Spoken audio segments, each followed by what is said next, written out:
our First Lady and the work she's done for me.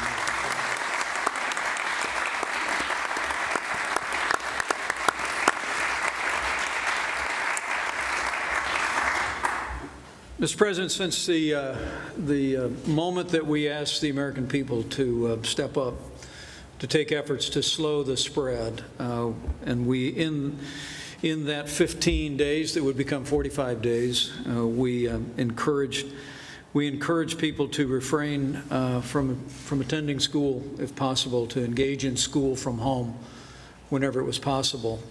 There were two categories of heroes that emerged. One was the parents around America who stepped up as never before. And those that are looking on, those that are represented here should know. Your president, the first family, your vice president, and our second family are grateful for the families of this country and everything you've done to be the teachers for your children, to create the structure at home where they could continue to learn even in a challenging time. I also want to say how grateful we are to the teachers, Mr. President, and I'm actually sitting next to one who I've been married to for 35 years. As you know, she actually teaches in a local school in the Washington area a few days a week, and I watched her go in and pack up crates of art materials that children could come by and pick up and take home to continue their learning. And so I'd like to invite everybody to show your appreciation for the parents and all the great teachers who have done the work of continuing to educate our children throughout this pandemic. It's truly been inspiring.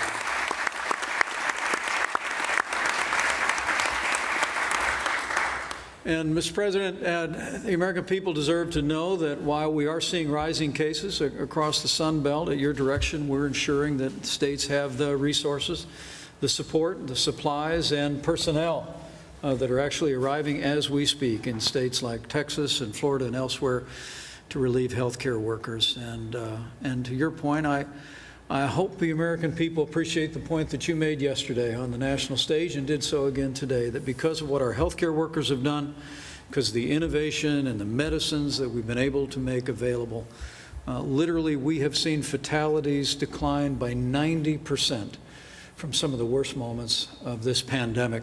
And we're going to continue to work each and every day to continue to keep those losses low and steady. We're going to save lives as we reopen our country.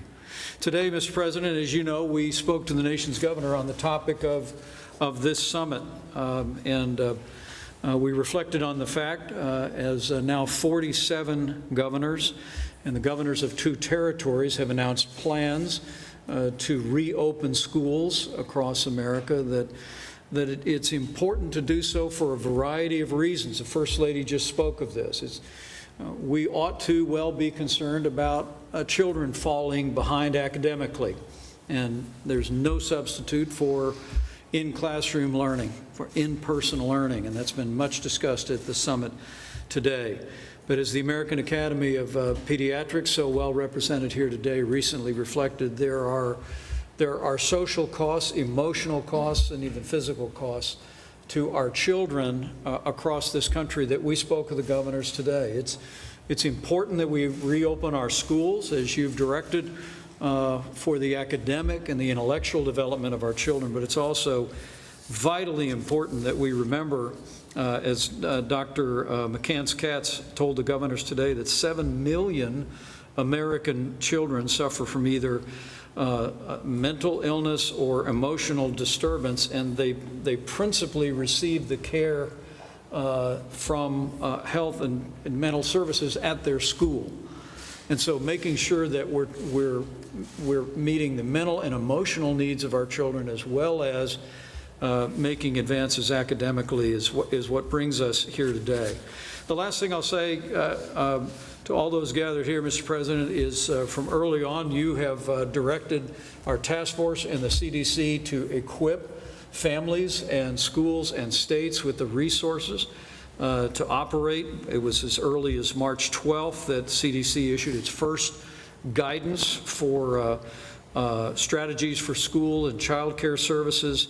We issued decision trees in the middle of May, and just last week, I'm pleased to report the CDC published new guidance for K-12 schools and higher education regarding the type of testing that is appropriate and other strategies. Mr. President, we can bring our schools back.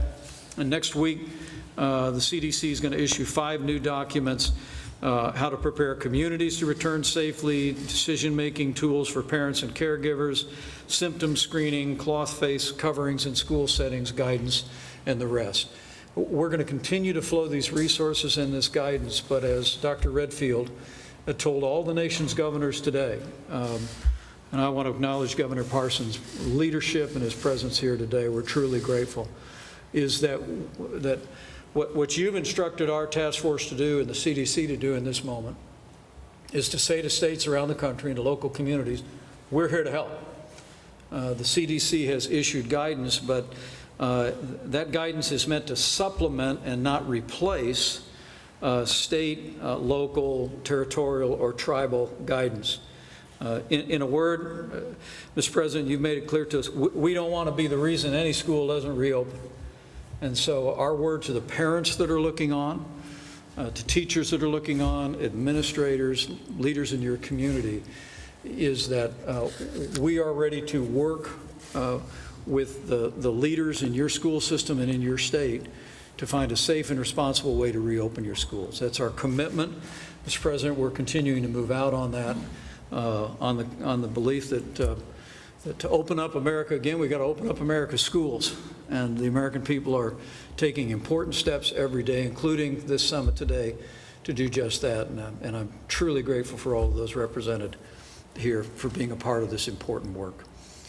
With that, I'd be happy to recognize Mrs. Pence for a few comments. Thank you, Mr. President. Thank you, Mike, and Melania. I had the privilege of addressing this group earlier today and kind of